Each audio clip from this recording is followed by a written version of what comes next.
What more can we possibly say about Madam Web that hasn't been said yet? Honestly, I didn't even think of making a video about this movie because YouTube was so saturated with commentary. Oh my, how naive was I? Stand till the end for some extra bonus stupid stuff that the movie did. I didn't even know the movie was out. One day, my husband came up to me and said, "Oh, apparently that Madam Web movie is really horrible." And of course, I ran straight to YouTube because when something is horrible, I want to hear what YouTube has to say because usually it's gold. I wasn't even interested in watching the movie when they just announced it. My god, did the commentary change my mind. Some did say that the movie wasn't bad enough to be good, but I would politely disagree. It was a pure joyride of a clusterfuck of a movie. The thing is, there's one scene that wasn't so bad, it was good. And I knew it was coming. All the YouTube that I've seen all summarize the movies and all describe the same scene. And even then I was like, yeesh. I don't like the rest of the movie, which is like a train wreck of questionable writing from the people who gave us Morbid time. peculiar direction choices and one main actress who is either trolling us all. I love limes. I love them. They're great. I love them so much and I like to present them like this in my house. It was set dressing. I'm allergic to limes. Or legit gave up on this project at day one. I haven't seen the movie, so I don't know what face I'm making. Okay. That scene stopped me from laughing at the movie and actually made me quite mad. While the whole movie can be blamed with lazy writing at best and bad writing at worst, this scene, the more I thought about it, the more I realized there was something much more sinister about that scene than just lazy writing. Something much more troubling. So let us unpack this. First of all, what is Madam Web? A clusterfuck. Madam Web is the brainchild of the forced marriage between Sony and Marvel Comics. 20-something years ago, when Marvel Comics almost bankrupt, in a desperate attempt for some cash, they sold their soul and the rights to Spider-Man to Sony, because back then, Spider-Man was their only property that was actually successful. And due to a specific point in their contract that stated that Sony must make a dedicated Spider movie every so years, like I think it's 5 and 9 months, Sony has been on a hell-bound journey to do just that, so God forbid they won't lose their grip on Spider-Man, since they don't really use Spider-Man himself at the moment due to Tom Holland's Spider-Man moving temporarily to the Marvel Avengers. Hey everyone. They have resulted in bastardizing every other character in his sphere. And also, of course, greed. Why make one Spider-Man movie when you can do 3 movies about all sorts of Spider-Man adjacent characters? Venom honestly wasn't as bad, but mostly because Tom Hardy is Tom Hardy. Long are the days of Tobey Maguire's Spider-Man, and With great power comes great responsibility. now we have this. And when you take on the responsibility, great power will come. Which barely makes grammatical sense, let alone any logical one. Like, I want to give them 1 point for trying, but if I stop to think about it, what is it that they tried to do with this line?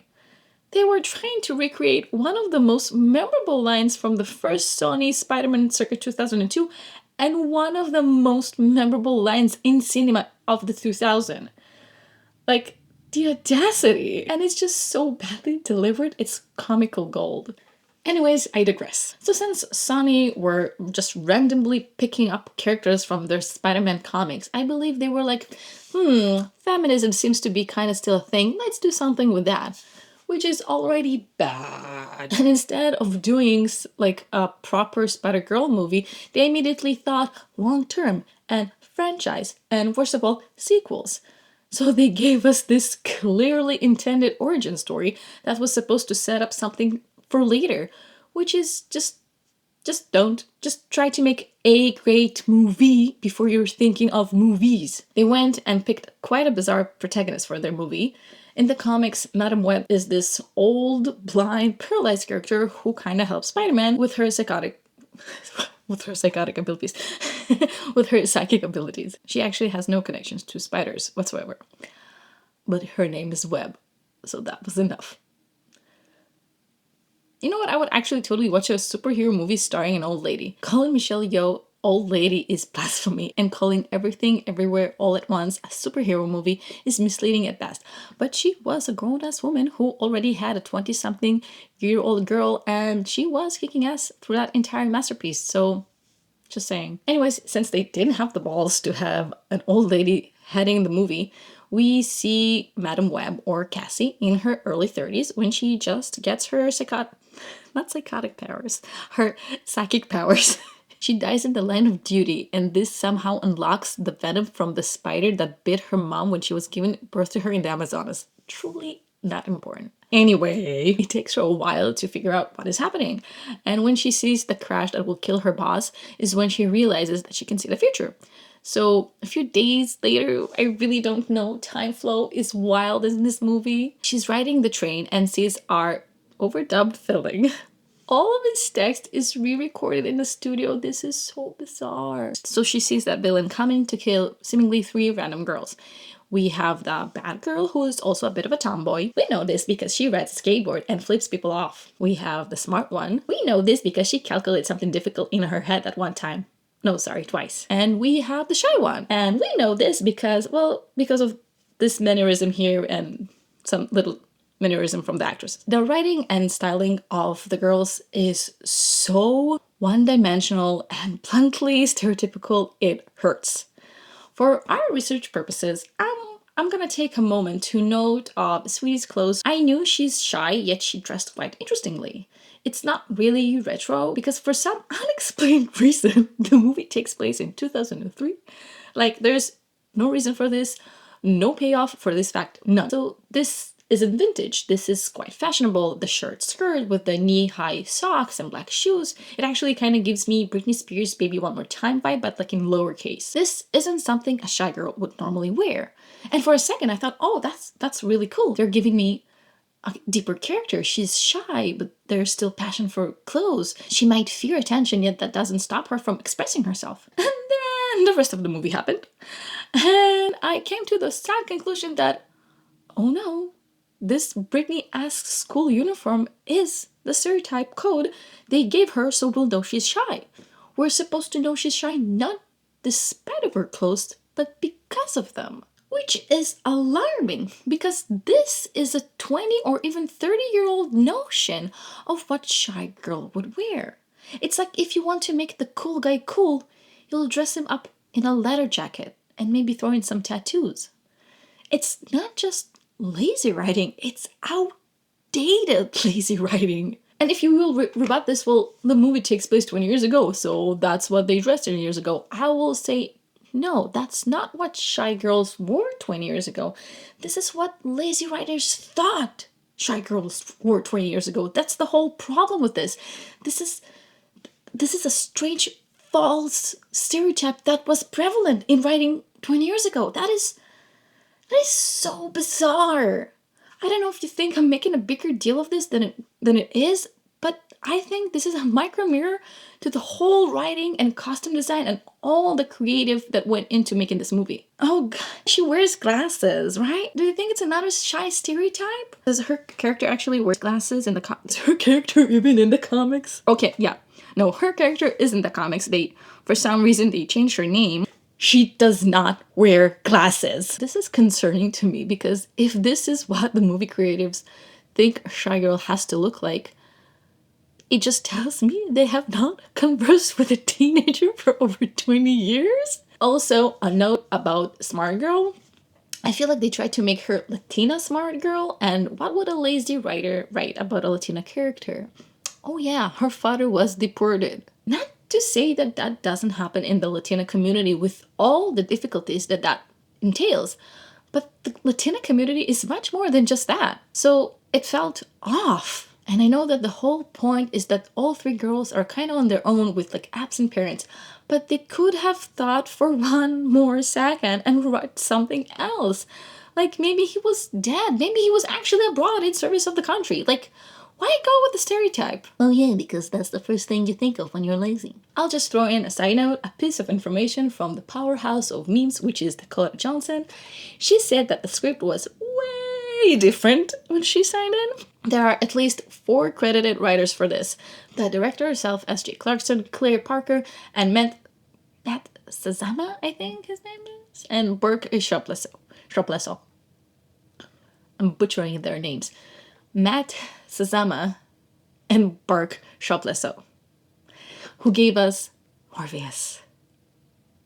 So whenever I say the writing this, the writing that, I'll never know who of the writers actually wrote what, or even if it was a credited writer, or maybe even an executive from the studios who, as we all know, ruin everything when they butt in. Back to our story. Our mysterious villain tries to murder the girls. Again, I want to give them 1 point for trying. Ezekiel Sims in the comics is a Spider-Man-esque character that divides his powers somewhat similarly to Spider-Man, with the ability to climb walls, with obviously some differences. One of them being that his feet don't stick that well to walls when he has shoes, unlike Spider-Man who can climb walls.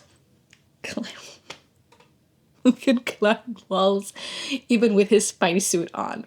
So that's why he's pictured barefooted in the comics. They did it! They did the thing! They did the thing! He's barefooted like it. If you desperately needed someone to be in a Spider-Man look-alike suit for the trailer, then have him, that's cool. But why then show him barefooted moments earlier? There is no reason anymore, no payoff. This just looks insane. And not a Joker intimidating insane, just hygienically insane. This is a train in freaking New York. This is disgusting. If he hasn't been already bitten by a radioactive insect, it will happen now. Ew. Anyways, he failed to murder the girls because Cassie sees the future, saves them, and tries to get them to safety. So she steals a cab and drives them to the woods. Brilliant problem-solving skills. Keep in mind that Cassie doesn't know who the villain is and what he wants, and the girls are complete strangers to each other and basically to Cassie as well. So obviously, they have a weird scene in the woods of awkward backstories about how lonely they are, setting up a parental-shaped hole in their lives, with the writers clearly willing us to hope that it will be filled with child-averting Cassie in the future. Nuh-uh. And then Cassie decides she needs more information. So as per those brilliant problem-solving skills she exhibited earlier, she decides to go back to the city, leaving those 3 teenage girls alone in the middle of the woods. After a while, Bad Girl Tomboy is hungry and convinces the others to go to the diner they saw earlier. We have to start building their first friendship, goddammit! Where Shy Girl is distracted because some boys are looking at her from a table across the diner. And now we're coming to the worst scene in the movie. Bad Girl Tomboy sees this and convinces Shy Girl to go talk to the boys. Okay, they get up while Smart Girl is protesting. Okay, Bad Girl Tomboy ties Shy Girl's shirt, completing her transformation to Britney Spears, minus the pigtails, they simply didn't have the time, and they walk to the guys. Okay, there's a cutscene to whatever shenanigans our overdubbed villain and Cassie are up to, and it's following Cassie back to the diner that we find the girls, all 3 of them now, dancing on the guys' table to a Britney Spears song. You can't make this shit up. Let's deconstruct this for a second before talking about why it's so bad. Out of the 3 flavor selection we have, Shy, Smart, Bad Girl, Tomboy, I would say only Bad Girl Tomboy would feel the need to impress either the boys or the people around her, that she is that unconventional, that outrageous to actually do so.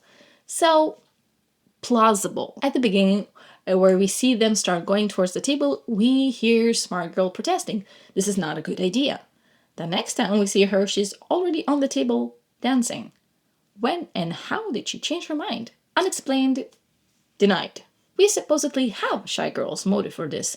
The boys were smiling at her, thus invoking her interest, though it's unclear if there was a specific boy that she liked or it was just the cackle of young men was enough. Did the writers never meet a shy girl? Or even an average one at that? What girl would go dance on a table full of dudes? Please note, this is by no means slut-shaming. There are quite a few girls who would dance on a table, and a table of dudes at that. But Not like this. Shy Girl looks petrified at the notion of going to talk to them. She instinctively hides her belly when Bad Girl Tomboy ties her shirt. How did we get from here to here? It is just unrelatable, believable and not in an outrageous, I can't believe this. It's like, no, I don't buy this. Or maybe, like I said, out of the three of them, the only one that I would have maybe believed that actually did it would be Bad Girl Tomboy.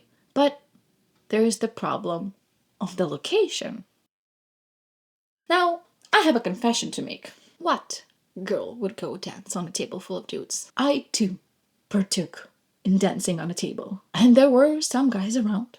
It wasn't their table per se because it was the bar. I was dancing on a bar, in a bar, while partying with friends after drinking. You know, a place and circumstances that make sense. This is a diner in the middle of the woods. There are old folks and tired truck drivers who just want to eat their potatoes in peace and go home. If the location of the scene would have been different, if for some godforsaken reason they went into a bar where a lot of people would have all been drinking and partying, the whole atmosphere would have been different. I might have believed that somehow Bad Girl Tomboy could have managed to convince Shy Girl and Smart Girl into dancing on a table. Because that would meet the definition of peer pressure. Because they would see that the collective around them, society for those moments, is partying and dancing on tables. It would be the norm. But this is not a bar. Look at this place. They look like the fact that there's a table of young men is already the worst thing ever. And this is before the god-awful dancing. I would have gotten so much second-hand embarrassment if I was there. I would straight up leave, preferring my chances with the supervillain out there hiding in the bushes. Which brings me to the next point. The circumstances. It's been maybe, just a few hours at best after they were almost murdered. Then they were sort of abducted by the strange lady who claims she can see the future. Then they're abandoned in the woods.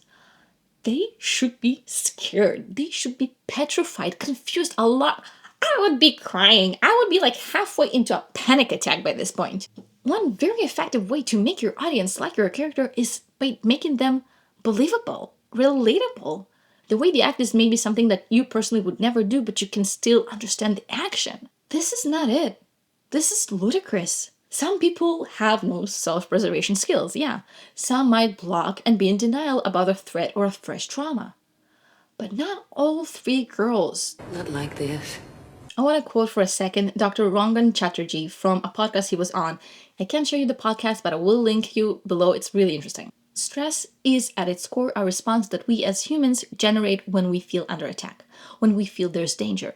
Let's imagine we were around 200,000 years ago. The best way to imagine stress is a predator of some sort, let's say a lion approaching. A threat has presented itself in your environment. So in an instant, your stress response system kick into gear. That stress response in nowadays being on day in and day out can affect every organ system in your body. It can increase your risk of type 2 diabetes, heart disease, obesity, anxiety, depression, and two broad categories of symptoms: gut problems and libido problems. In over 20 years of seeing patients, the number of patients I'm now seeing who are having problems with their libido, their sex drive basically, is just going through the roof. And I'm seeing it in younger and younger ages.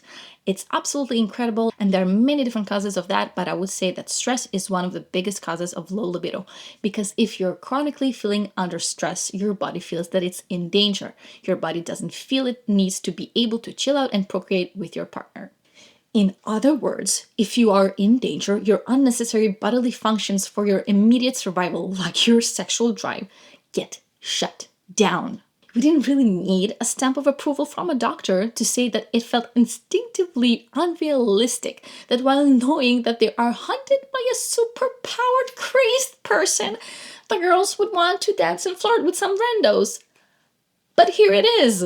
Nothing of what happens in this scene makes sense. Not the act itself as it portrayed by those specific characters, not the location, and most importantly of all, not the circumstances. But what's so special about that? There are plenty of nonsensical scenes and things that happen in this clusterfuck. Why do I think this scene is the worst? Because whereas in other scenes, our villain is just dumping exposition on his victim or actively tries to get hit by a bus.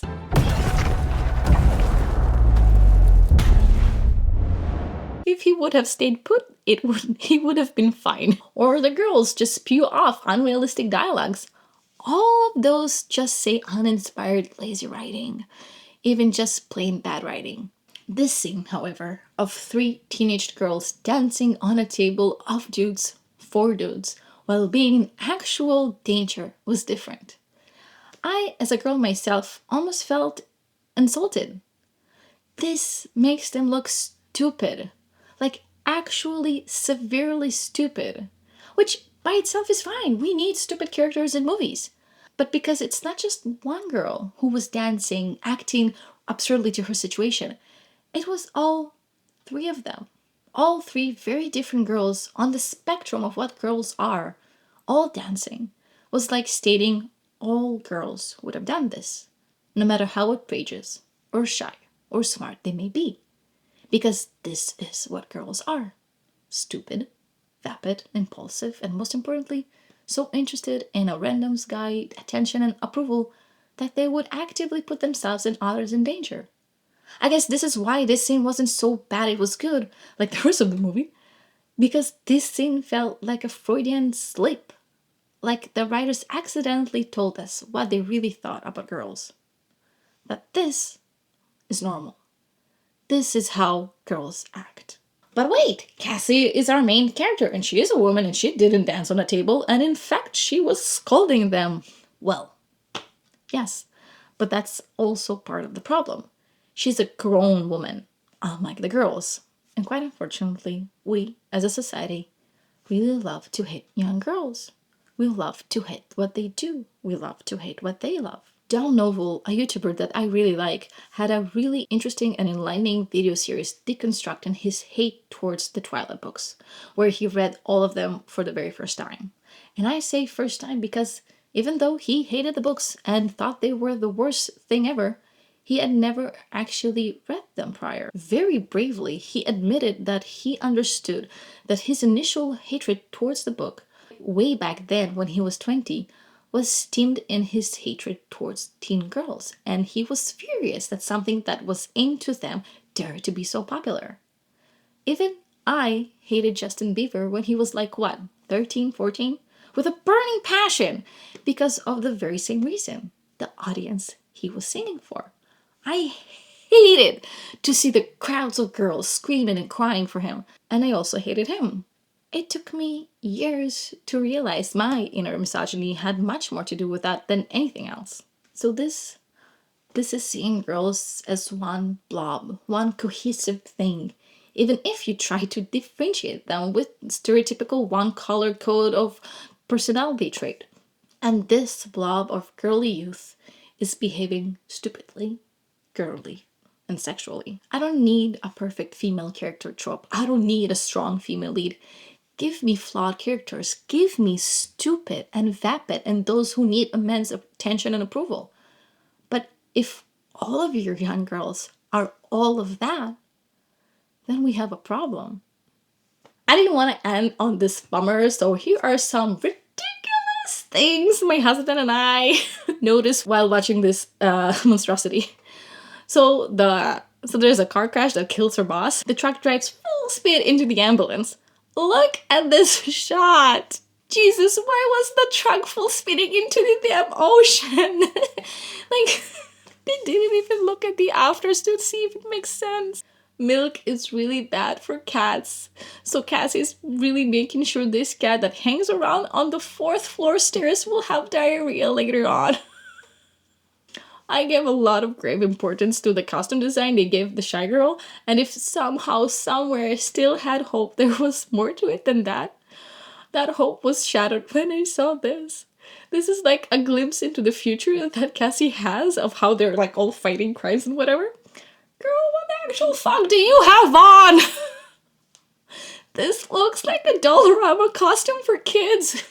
This was the only bit of design that felt 2000 in this entire movie. And look at her gloves. Jesus Christ.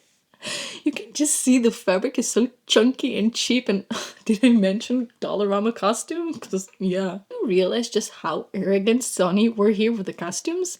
It's a whole movie where our heroes don't actually wear the costumes, like the superhero costumes, in real time because They were that sure there will gonna be a sequel, so they're like just teasing it. Everyone noticed it, but I can't not mention it. Another fact that has absolutely no effect or payoff whatsoever is that her partner at work is Ben Parker, aka Uncle Ben, the Peter Parker Spider-Man's uncle. His sister is the mother of Spider-Man. You know, the mom of Spider-Man that dies early on in the comics, so Uncle Ben and May can take care of him. So when Cassie is all blind yet can I can see better than I ever have. hears that Ben likes being an uncle because it's all the fun without the work of a parent, she says that's what he thinks. Girl! You know his sister and brother are about to die and you're not saying anything? Do something about it! This makes it look like she was the villain all along! What do you think? Do you agree with me? Do you think I'm making a bigger deal of this than it really is? Do you think there was a worse scene?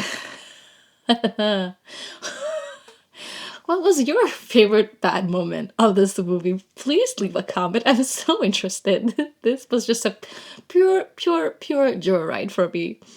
Please like and subscribe. Feed the algorithm gods that are so benevolent. And I'll see you in the next one.